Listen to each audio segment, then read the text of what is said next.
I wasn't supposed to open the door.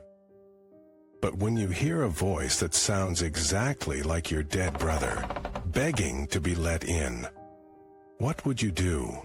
Please, it's so cold out here. Let me in. The voice was perfect, the same crack in his tone, the same way he dragged out the word cold. But my brother died 6 years ago. Come on, man, you know it's me. You buried me in that blue shirt, the one Mom gave me. My blood turned to ice. No one knew about the blue shirt. Don't open it. My wife's voice was a whisper, her fingers digging into my arm. That's not him, it can't be. I can hear you in there. Why won't you let me in? The doorknob rattled, not like someone was twisting it, like something was slamming into it from the other side. You left me out here to die. Now you're going to leave me out here again? The voice changed. It wasn't my brother anymore. It was lower, hungry. Open the door. The wood splintered, just a little, just enough to see a single, bloodshot eye staring back at me. Run. But my legs wouldn't move, because the eye, it was mine. You don't remember, do you? What you did to me? The door burst open. You left me in the woods. You said you'd come back. My breath caught in my throat. I had no memory of this, but deep down something twisted, a shadow of a thought, a guilt I couldn't place. What the hell is happening? My wife backed into the wall, her hands shaking. The thing tilted its head, smiling with my teeth. She doesn't know, does she, about the other one? Other one? The thing stepped forward. Its feet didn't touch the ground. It floated just an inch above the floor. The girl, the one you buried where no one would find her. My wife's eyes locked onto mine, searching, accusing. What is it talking about? The thing laughed, a wet, choking sound. Oh, he remembers now, don't you? And then I did. The camping trip, the accident, the way her body hit the rocks, the shallow grave. You thought you got away with it, but the woods don't forget. Behind it, the front door slammed shut on its own. The lights flickered, and in the darkness, something else moved. You promised you'd never tell. A new voice, a girl's voice, from the hallway. But here you are, lying again. The lights came back on, and standing right behind the thing wearing my face was her. You said it was an accident. Her voice was like dry leaves scraping against concrete. But you didn't call for help. You didn't even cry. He never cries, not for us. The thing wearing my face reached out. Its fingers were too long. The bones cracked as they stretched toward me. Oh God, what did you do? My wife was hyperventilating now. The girl turned her head toward her. Not just turned, it kept rotating. A full 360 degrees, with wet, snapping sounds. You shouldn't have married him. He's not what you think. She's right. He's worse. The wall started bleeding. Not dripping, pouring.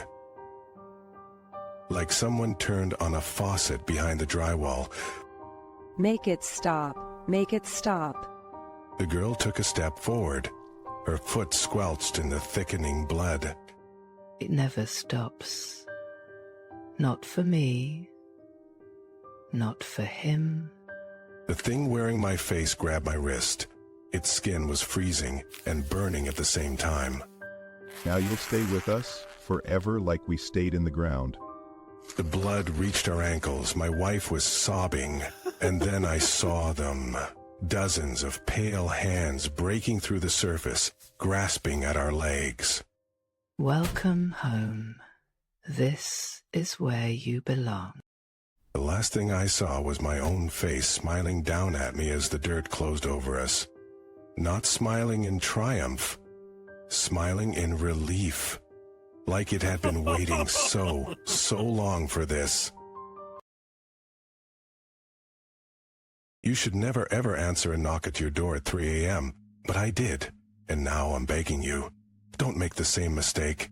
Who the hell's knocking this late? The knocking didn't stop. It wasn't frantic. It wasn't random. It was slow, deliberate.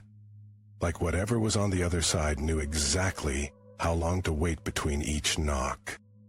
All right, I'm coming. The door creaked open. No one was there, just the empty street, bathed in the sickly glow of a flickering streetlight. Then I saw it. A single, muddy footprint. On the inside of the doorframe. What the...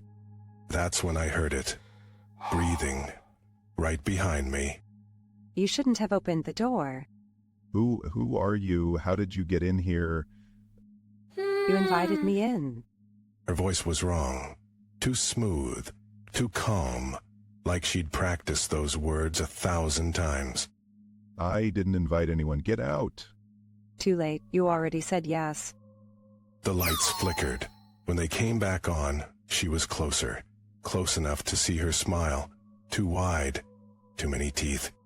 What do you want? The knocking started again. But this time, it wasn't at the door. It was inside the walls. Oh, God. They're here for you too. The air turned icy. Shadows slithered across the floor. And then, the whispers started. Let us in. We're so hungry. The voices weren't just around me. They were inside my head. No. Too late. You already opened the door. The last thing I saw before the lights went out forever, her smile, and the dozens of hands reaching out from the darkness behind her. Where am I?